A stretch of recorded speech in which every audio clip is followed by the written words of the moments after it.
Step mother, सौतेली माँ। भाई उनकी जन्मदाता कौन थी? कौशल्या माँ। और उन्होंने वनवास का आदेश किसने दिया? कैकेयी माँ ने।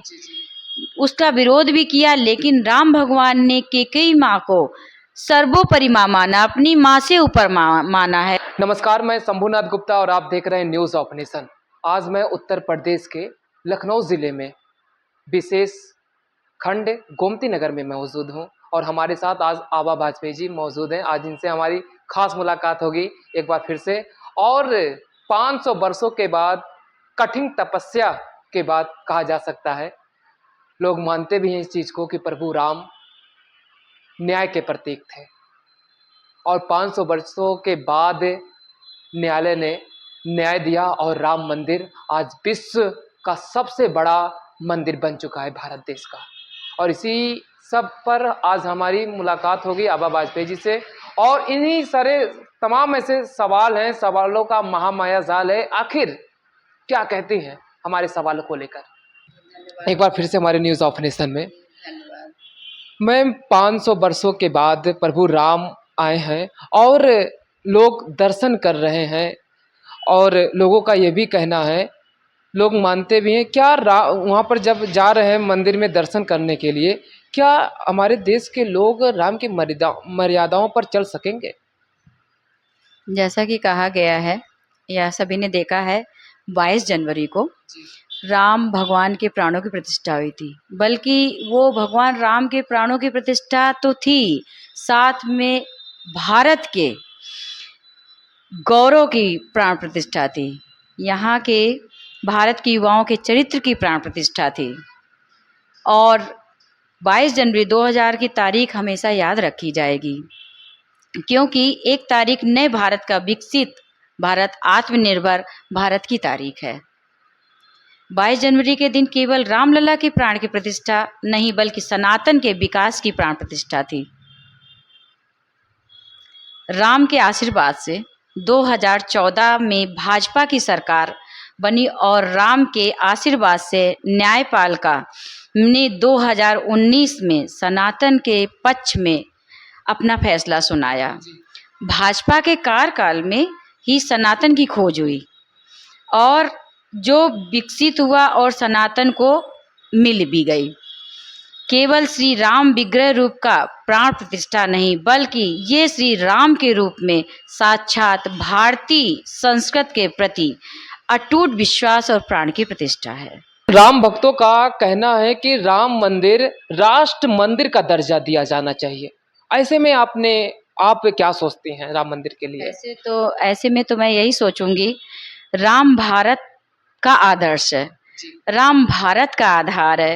राम मंदिर भारत का राष्ट्रीय चेतना का प्रतीक है। राम भारत की चेतना है और राम भारत का चिंतन है। राम भारत की प्रतिष्ठा है, राम भारत का प्रताप है। राम नियति है, राम नीति भी है। केवल श्री राम के विग्रह रूप का प्राण प्रतिष्ठा नहीं, बल्कि ये राम के रूप की साक्षात भारतीय संस्कृत की प्रतिष्ठा है। राम आरंभ भी है, राम अंत भी है। राम सृष्टा भी है, राम सृष्टि भी है। राम वर्तमान ही नहीं, राम अनंत काल तक है। राम सिर्फ मेरे ही नहीं, राम पूरे देश के हैं। राम एकांत भी है और राम महफिल भी है।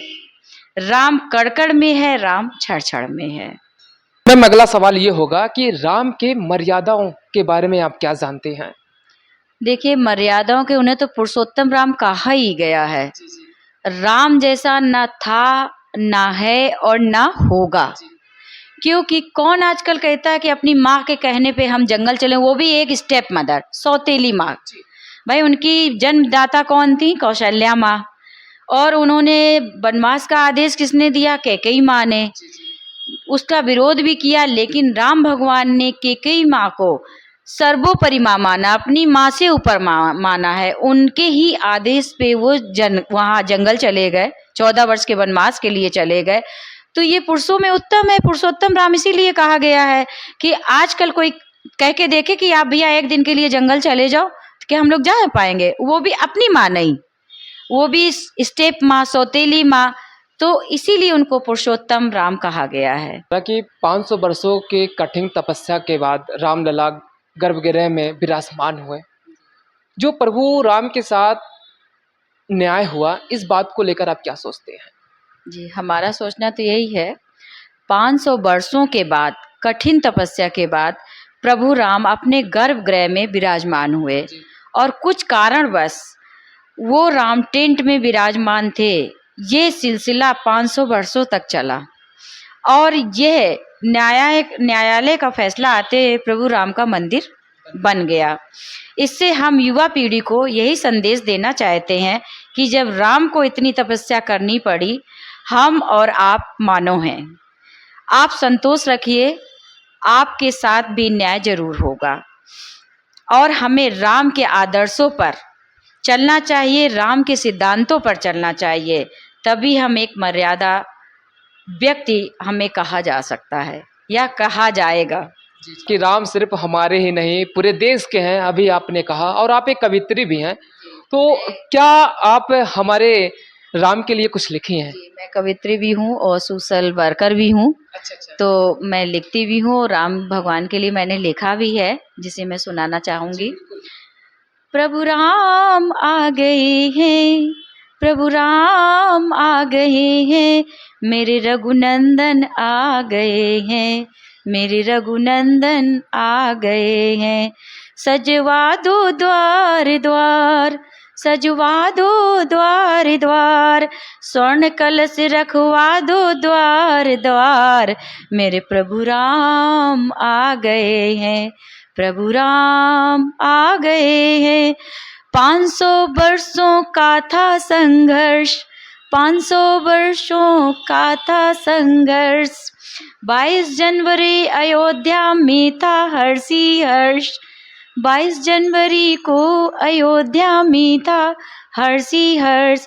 सजी नगरिया है सारी, सजी नगरिया है सारी, नाच गाए नर नारी, प्रभु राम आ गए हैं, प्रभु राम आ गए हैं, रघुनंदन आ गए हैं। खुशियाँ मनाओ ढोल बजाओ, खुशियाँ मनाओ ढोल बजाओ, बस सजा दो द्वार द्वार, लड़ियों से फुलझड़ियों से, लड़ियों से फुलझड़ियों से, मेरे राम आ गए हैं, प्रभु राम आ गए हैं। जला दो दीप घर घर घी से, जला दो दीप घर घर घी से, प्रभु राम आ गए हैं, प्रभु राम आ गए हैं। जिनके जन्म से सरयू भई निहाल, जिनके जन्म से सरयू भई निहाल, दशरथ के नंदन कहलाते हैं श्री राम, दशरथ के नंदन कहलाते हैं श्री राम। कौशल्या के सुत जानकी के हैं श्री राम, कौशल्या के सुत जानकी के हैं श्री राम। भव सागर से पार लगाए, जय श्री राम, जय श्री राम, जय श्री राम, मेरे राम आ गए हैं, रघुनंदन आ गए हैं, जय श्री राम। आपने देखा कि हमने आज प्रभु राम के बारे में खास वार्ता किया कि राम के आदर्शों पर कैसे चलें, राम के सिद्धांतों पर कैसे चलें और राम की जो मर्यादाएं हैं उनको अपने अंदर धारण कैसे करें। हम इन्हीं सब मुद्दों पर हमने जो समाज सेविका आभा वाजपेयी हैं और कवित्री भी हैं, तमाम क्षेत्रों में अपना योगदान भी देती हैं और एक अध्यापक भी हैं। कहा जाता है कि जब किसी के जीवन में एक सरल स्वभाव का गुरु मिल जाता है तो विद्यार्थियों का जीवन बहुत ही सरल हो जाता है। ऐसे में तमाम लोगों के जीवन में गुरु होते हैं, लेकिन एक गुरु कैसा होना चाहिए, एक गुरु का स्वभाव कैसा होना चाहिए, ये बहुत ही आवश्यक होता है, तभी हम सही रास्तों पर चल सकेंगे। तो आज हमारे साथ आभा वाजपेयी जी मौजूद रहे, हमने खास वार्ता किया। इसी के साथ मैं विदा ले रहा हूँ। हम आपसे फिर मिलेंगे एक नए अपडेट के साथ और नए अंदाज के साथ। तब तक के लिए नमस्कार, जय हिंद, जय भारत। मैं बहुत बहुत शुक्रिया आपका।